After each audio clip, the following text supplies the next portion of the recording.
नमस्कार, आपका अपना यूट्यूब चैनल हिमांशु एमगिरी में स्वागत है। आज के इस वीडियो में हम लोग अध्ययन करेंगे प्रोटीन के बारे में। What is protein? प्रोटीन क्या है? तो चलिए स्टार्ट करते हैं। प्रोटीन, तो सबसे पहले हम यहाँ पर पढ़ेंगे कि प्रोटीन शब्द का सर्वप्रथम प्रयोग जे बर्जीलियस ने किया था। प्रोटीन शब्द का सर्वप्रथम प्रयोग कौन किया था? जे बर्जीलियस। यहाँ पर हम बता दें कि विकिपीडिया के अनुसार जे मुल्डर ने किया था। विकिपीडिया के अनुसार 1840 ईस्वी में मुल्डर नामक साइंटिस्ट ने किया था। मुल्डर। लेकिन आप इसमें देखेंगे कि ये जो प्रोटीन है, इस प्रोटीन के खोज से संबंधित जो चीज़ें हैं, दो साइंटिस्ट, एक तो हैं मुल्डर और एक हैं बर्जीलियस। एक है मुल्डर और एक है बर्जीलियस। तो आप देखेंगे ये जो मुल्डर हैं, ये मुल्डर ये डच के निवासी हैं और ये है बर्जीलियस, ये स्वीडिश रसायनज्ञ हैं। दोनों रसायनज्ञ हैं। इसमें आप देखेंगे तो प्रोटीन की मुख्य रूप से खोज जो है, प्रोटीन की खोज का जो श्रेय जाता है, ये मुल्डर को जाता है। ये मुल्डर ने किया था। लेकिन इस प्रोटीन शब्द का प्रयोग सर्वप्रथम जो किए थे वो बर्जीलियस किए थे। वो कौन किए थे? बर्जीलियस। तो प्रोटीन शब्द का प्रयोग सर्वप्रथम बर्जीलियस ने किए थे। आगे देखते हैं। प्रोटीन जो है, ये प्रोटीन अमीनो अम्लों यानी अमीनो एसिड के बहुलक हैं। यानी जो प्रोटीन होते हैं ये अमीनो अम्लों से मिलकर बने होते हैं। तो प्रोटीन किससे बने होते हैं? अमीनो अम्लों से मिलकर बने होते हैं। यहाँ पर आप देख सकते हैं अमीनो एसिड है, ये chain of the amino acid, और ये है आपका प्रोटीन। तो इस अमीनो एसिड से मिल करके ये प्रोटीन का निर्माण हुआ है। प्रोटीन जो है, प्रोटीन में कार्बन, हाइड्रोजन, ऑक्सीजन एवं नाइट्रोजन मिला होता है। यानी कि प्रोटीन कार्बन, हाइड्रोजन, ऑक्सीजन एवं नाइट्रोजन से बनी होती है। सभी प्रोटीन में नाइट्रोजन पाया जाता है। इतना ख्याल कीजिएगा नोट पॉइंट में कि सभी प्रोटीन में नाइट्रोजन बिल्कुल पाया जाता है।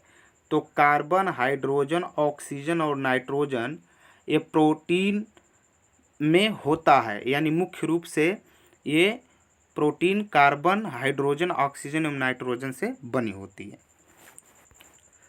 प्रोटीन, कुछ प्रोटीन में गंधक भी होता है, फास्फोरस और लवण तत्व भी पाया जाता है।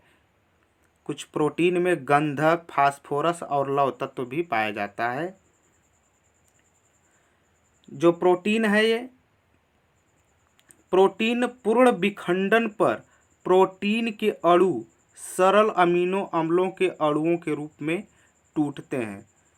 यानी जो प्रोटीन होता है ये पूर्ण विखंडन पर प्रोटीन के अणु ये सरल अमीनो अम्लों के अणुओं के रूप में टूटते हैं।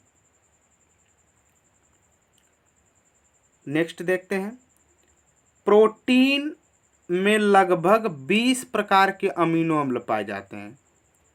कितने प्रकार के अमीनो अम्ल प्रोटीन में पाए जाते हैं? तो ये 20 प्रकार के अमीनो अम्ल प्रोटीन में पाए जाते हैं। ये परीक्षा की दृष्टि से बहुत इंपॉर्टेंट है, इसको याद रखिएगा। प्रोटीन में लगभग 20 प्रकार के अमीनो अम्ल पाए जाते हैं। नेक्स्ट देखते हैं। सभी अमीनो अम्लों की रचना जो होती है, ये रचना में एक ही समान होती है। सभी अमीनो अम्लों की रचना में एक ही समानता होती है। प्रत्येक में एक क्षारीय समूह, एक क्षारीय अमीनो समूह तथा एक अम्लीय कार्बोक्सिल समूह होता है। तो सभी अमीनो अम्लों की रचना में एक ही समानता होती है, प्रत्येक में एक क्षारीय अमीनो समूह तथा एक अम्लीय कार्बोक्सिल समूह होता है। नेक्स्ट देखते हैं, प्रोटीन में जो जल होता है ये अघुलनशील होता है, यानी प्रोटीन जल में प्रायः अघुलनशील होता है। तो प्रोटीन जल में प्रायः अघुलनशील होता है, यानी जो प्रोटीन होता है जल में घुलता नहीं है, परंतु क्षारीय या अम्लीय घोलों में ये घुलनशील होता है। ख्याल कीजिएगा, ये जल में अघुलनशील होता है लेकिन क्षारीय और अम्लीय घोलों में ये घुलनशील होता है। नेक्स्ट देखते हैं, प्रोटीन जो प्रोटीन होता है ये घुलनशील प्रोटीन एक कोलाइडी घोल बनाते हैं जो झिल्ली से निस्पंदित नहीं हो सकते। घुलनशील जो घुलने वाला जो प्रोटीन होता है, घुलनशील प्रोटीन जो होता है यह एक कोलाइडी घोल बनाता है जो झिल्ली से निस्पंदित नहीं हो सकते हैं। नेक्स्ट देखते हैं, प्रोटीन शरीर के लिए बहुत आवश्यक अवयव है। तो प्रोटीन जो होता है बॉडी के लिए बहुत ही आवश्यक अवयव है, क्योंकि यह शरीर की वृद्धि तथा ऊतकों की टूट फूट के लिए बहुत आवश्यक होता है। नेक्स्ट देखते हैं, प्रोटीन में प्रति ग्राम 4 कैलोरी ऊर्जा होती है, यानी कि 1 ग्राम प्रोटीन में कितने कैलोरी ऊर्जा होती है? 4 कैलोरी ऊर्जा होती है 1 ग्राम प्रोटीन में, यानी प्रति ग्राम प्रोटीन में 4 कैलोरी ऊर्जा होती है। आप देखेंगे मानव शरीर का लगभग 15% भाग प्रोटीन से बना होता है। जो मानव यानी ह्यूमन बॉडी जो है ये 15% भाग ये किससे बना होता है? मानव शरीर ये आपका 15% भाग सिर्फ प्रोटीन से बना होता है। मानव शरीर का लगभग 15% भाग प्रोटीन से बना होता है। नेक्स्ट देखते हैं, ये जो प्रोटीन है, प्रोटीन सर्वाधिक किस में पाई जाती है? तो प्रोटीन सर्वाधिक सोयाबीन में पाई जाती है। प्रोटीन जो है ये सर्वाधिक सोयाबीन में पाई जाती है। ये सोयाबीन का चित्र है, देख सकते हैं।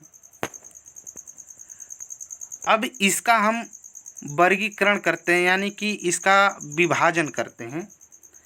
प्रोटीन जो है इस संगठन के आधार पर प्रोटीन को मुख्य 3 वर्गों में विभाजित किया जा सकता है।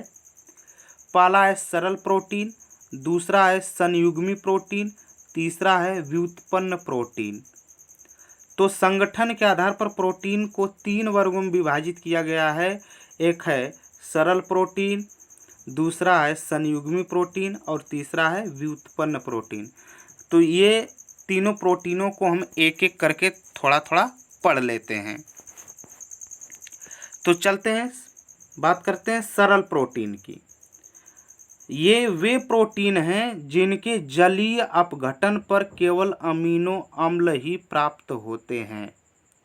ये वे प्रोटीन हैं जिनके जलीय अपघटन पर केवल अमीनो अम्ल ही प्राप्त होते हैं, वे सरल प्रोटीन होते हैं। जैसे उदाहरण में आप देख सकते हैं, यहाँ पर उदाहरण में है एल्ब्यूमिन्स, ग्लोब्यूलिन्स, ग्लोबिन्स, प्रोटोमिन्स और हिस्टोन्स प्रोटीन। ये जो प्रोटीन हैं ये सरल प्रोटीन के उदाहरण हैं। नेक्स्ट देखते हैं, दूसरा प्रकार है संयुक्त प्रोटीन। तो संयुक्त प्रोटीन के बारे में हम लोग पढ़ लेते हैं। ये वे प्रोटीन हैं जिनका संयोजन प्रोटीन के अतिरिक्त किसी अन्य अणु से भी होता है। ये प्रोटीन के अतिरिक्त किसी अन्य अणु से भी होता है वे संयुक्त प्रोटीन होते हैं। वे प्रोटीन होते हैं जिनका जो संयोजन होता है ये प्रोटीन के अतिरिक्त किसी अन्य अणु से भी होता है। जैसे इसका उदाहरण देख लेते हैं संयुक्त प्रोटीन का।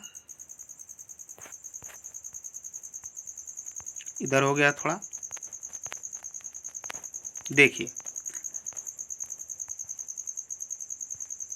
संयुक्त प्रोटीन्स का उदाहरण। तो संयुक्त प्रोटीन का उदाहरण देख लेते हैं।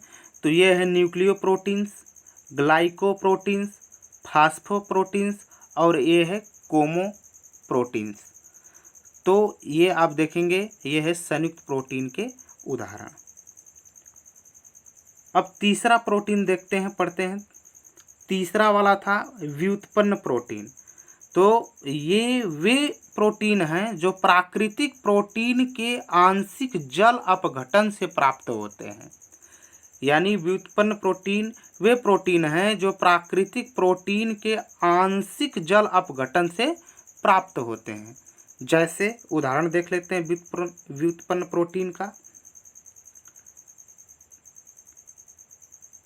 प्रोटीन्स, पेप्टोन्स और पेप्टाइड, ये किस प्रोटीन के उदाहरण हैं? व्युत्पन्न प्रोटीन के उदाहरण हैं।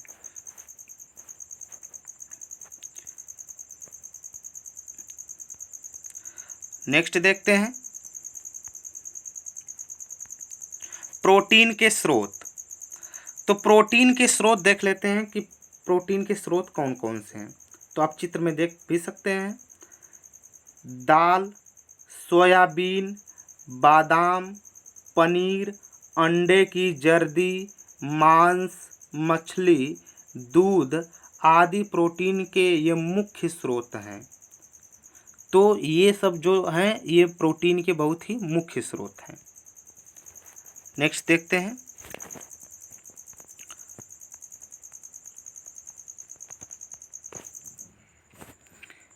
इसका आप स्क्रीनशॉट भी ले सकते हैं और PDF फाइल भी आपको प्राप्त करा दी जाएगी। तो प्रोटीन के स्रोत हो गए। अब नेक्स्ट देखते हैं प्रोटीन की कमी से होने वाले कौन से रोग होते हैं। तो आप देखेंगे प्रोटीन की कमी से बच्चों में सूखा रोग, जिसको हम मैरेस्मस कहते हैं, तथा क्वाशीरियोरकर नामक रोग हो जाता है। तो क्वाशीरियोरकर और मैरेस्मस यानी कि सूखा रोग हो जाता है बच्चों में मैरेस्मस, क्वाशीरियोर नामक रोग हो जाता है प्रोटीन के कमी के कारण। ये दो रोग है। अब देख लेते हैं क्वाशीरियोर रोग के बारे में। क्या होता है क्वाशीरियोरकर जो रोग होता है इसमें क्या होता है? तो क्वाशीरियोरकर जो रोग है, इस रोग में बच्चों के हाथ पांव दुबले हो जाते हैं एवं पेट बाहर की ओर निकल जाता है। और मैरेस्मस में क्या होता है? इस रोग में बच्चों की मांसपेशियां ढीली हो जाती हैं। इस रोग में बच्चों की मांसपेशियां जो होती हैं वो ढीली हो जाती हैं मैरेस्मस में। नेक्स्ट देखते हैं प्रोटीन के महत्वपूर्ण कार्य। तो प्रोटीन के मुख्य व महत्वपूर्ण कार्य कौन कौन है? क्या क्या चीज़ें हैं प्रोटीन हमारे बॉडी में, क्या इसका महत्वपूर्ण कार्य है? देखते हैं। पहला है ये कोशिकाओं, जीव द्रव्य एवं ऊतकों के निर्माण में भाग लेते हैं। दूसरा है ये शारीरिक वृद्धि के लिए आवश्यक हैं। तीसरा है आवश्यकता पड़ने पर ये शरीर को ऊर्जा देते हैं। आवश्यकता पड़ने पर, वैसे हमारे बॉडी में कार्बोहाइड्रेट और वसा के द्वारा ऊर्जा मिलती है, लेकिन आवश्यकता पड़ने पर ये प्रोटीन भी ऊर्जा देती है बॉडी को। नेक्स्ट देखते हैं ये जो प्रोटीन है ये जैव उत्प्रेरक एवं जैविक नियंत्रक के रूप में कार्य करते हैं। ये आनुवांशिकी लक्षणों के विकास का नियंत्रण भी करते हैं और ये संवहन में भी सहायक होते हैं। तो उम्मीद करते हैं ये टॉपिक जो प्रोटीन है बिल्कुल पसंद आया होगा आप लोगों को। अगर पसंद आया हो तो इस चैनल को अभी तक सब्सक्राइब नहीं किए हैं तो सब्सक्राइब कीजिए। आपका अपना यूट्यूब चैनल हिमांशु हिमगिरी को सब्सक्राइब कीजिए। अच्छा लगे तो लाइक कीजिए, शेयर कीजिए। धन्यवाद।